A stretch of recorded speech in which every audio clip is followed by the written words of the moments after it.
Technically, the US has sanctioned me. And trust me, it's very heavy, and those sanctions must be lifted one way or another because it's insane. I mean, not only the US, by doing that, are violating privileges and immunities of a UN expert and violating the UN Charter.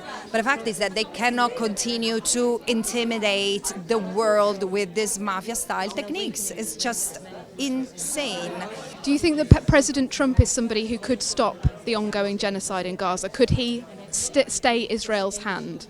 No, I don't think that there is one single person that can stop it, because I don't even think that it's just this president. It's the system we live in which has enabled pro-genocide, pro-apartheid groups to get into the rooms where power is decided and exerted. So it's the system. This is why, again, yes, I think that President Trump can yield his authority and power to stop the current monstrosity instead of adding on to it.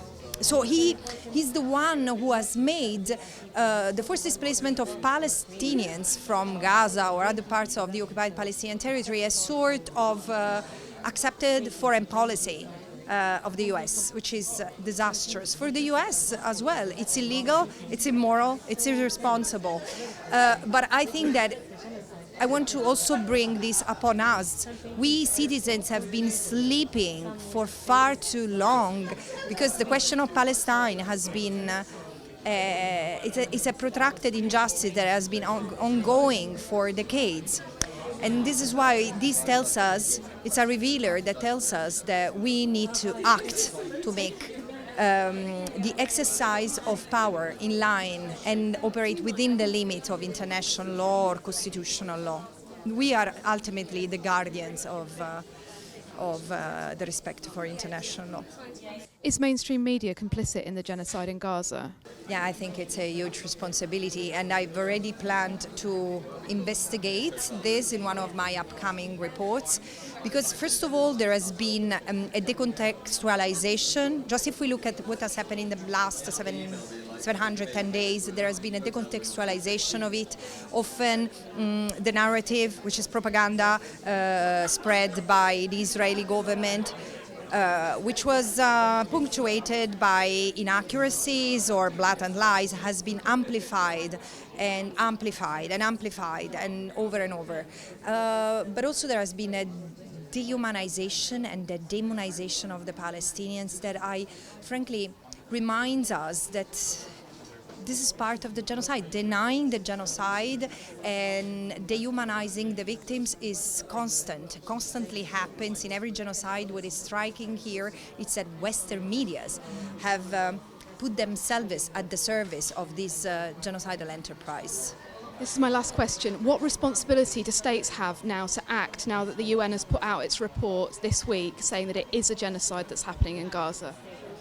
Look, there is not a single decent expert that you can call an expert today that doesn't call what's happening in Gaza a genocide. There is just genocide denial, as it is in the media, it's also among politicians. This is a way not to take responsibility of what's happening. But the law is very clear, and it's also very simple. It is about, first of all, not aiding and abetting, not aiding and assisting in any possible way a state which is committing unlawful acts, all the more crimes. And so this means cutting trade, imposing an arms embargo, but also cutting trade and excluding Israel from all manifestations of life, as it has been done for other states. Think of apartheid South Africa. Who deal today with apartheid South Africa? Same thing.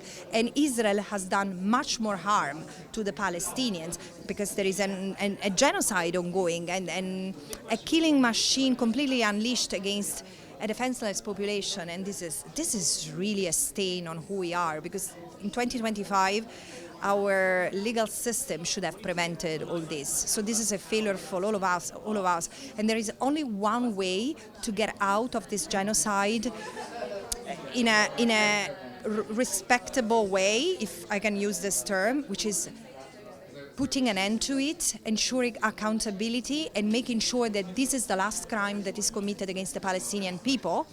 and it is the last genocide in our history.